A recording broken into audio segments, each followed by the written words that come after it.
સ્થાનિક સ્વરાજ્યની ચૂંટણીમાં યોજાવા જઈ રહી છે અને ત્યારે આજે વાત કરીએ નર્મદા જિલ્લાની રાજપીપળા નગરપાલિકાની। અહીં આ નગરપાલિકામાં 7 વોર્ડમાં 28 બેઠક પર ચૂંટણી યોજાવાની છે। આમ તો આ નગરપાલિકા પર ભાજપનો કબજો છે, પણ શું 5 વર્ષના આ શાસનથી અહીંના રહીશો ખુશ છે ખરા? જાણીએ તેમના જ મુખેથી।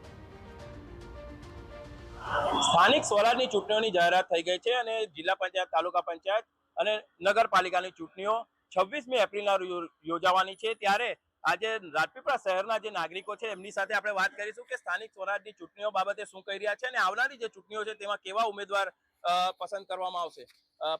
પ્રણવભાઈ, ખાસ વાત કરીએ તો કેવો વિકાસ રાજપીપળા શહેરનો?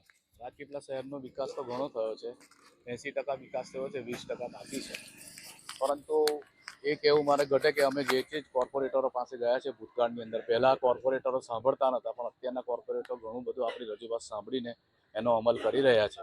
કોઈક ઠેકાણે એમનાથી ના પહોંચી વળાય એ દિલગીરીની વાત છે, પરંતુ વિકાસ ઘણો સારો થયો છે। રોડ, રસ્તા, પાણી બધું કમ્પ્લીટ મળી રહે।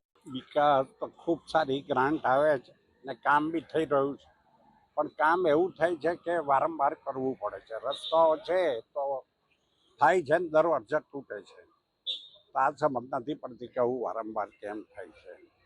આની પાછળ શું હોય? ખૂબ પૈસા આવે છે, કામ બી કરે છે અને બધું યંગસ્ટર બી છે, પરંતુ હું એવું માનું છું કે જે રીતે લીડર કોર્પોરેટરો જોઈએ અને નિષ્પક્ષ જોઈએ અને પૈસાની કોઈ લાલચ ન જોઈએ, એવું ખાસ ધ્યાનમાં રાખીને જો નવી બોડી આવે ને ગામના લોકોને બોલાવીને એક સારી મીટિંગ થઈ જેવું પત્રકારો રસ રાખે જેવું હોય લોકોએ પણ રાખવો જોઈએ કે ભાઈ કેવા માણસો ઈચ્છો છો કે ગામના લોકોએ ભેગા થઈને કેવા લોકોને મત આપવા જોઈએ। પાછલી જે 5 વર્ષ જે નગરપાલિકાએ જે શાસન કર્યું એ શાસનની અંદર નગરપાલિકાએ કાર્ય તો ઘણા બધા સારા કર્યા છે, પણ જો નગરપાલિકા નિષ્ફળ ગઈ હોય તો એક પાણીની સમસ્યામાં નગરપાલિકા નિષ્ફળ ગઈ છે। જે ઘણા બધા રાજપીપળાના જે વોર્ડો છે એમાં પાણીની સમસ્યા છે। પછી તમે આગળ જોવો છો કે અત્યારે જે આવનારી ચૂંટણી છે એની અંદર ઘણા બધા એવું છે કે કીડા મકોડા નીકળી પડે છે, એ રીતે ઉમેદવારો નીકળી પડ્યા છે। એટલે એ નવા ઉમેદવારોને મારું કહેવું છે કે તમે પહેલા તમારા આડ પડોશમાં 2-4 ઘરો તપાસ કરો કે તમારા કેટલા વિરોધીઓ છે, અને તમે ફક્ત એ સમજીને કરો છો કે તમે નગરપાલિકામાં જઈને તમે રાજપીપળાનો વિકાસ કરશો, એ બધી એમની વાતો ખોટી છે। એ પહેલા એમને પોતાને સક્ષમ કરે કે લાયક છે કે નગરપાલિકા ચૂંટણીમાં ઊભા રહેવા માટે। મારી ખાસ અપીલ એ છે કે શિક્ષિત અને એક વ્યવસ્થિત કેન્ડિડેટ ચૂંટાય અને પ્રજા પણ એમને ચૂંટવીને લાવે કે જે લોકોની સમસ્યાઓ દૂર કરે।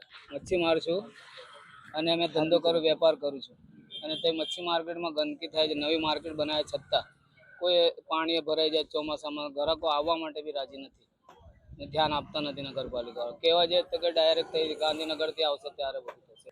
ગટર યોજના મને લાગે છે કે ફેલ જશે, કારણ કે અમારા ફળિયામાં જ એવું દેખાઈ રહ્યું છે કે ગટરો ઉભરાયા કરે છે।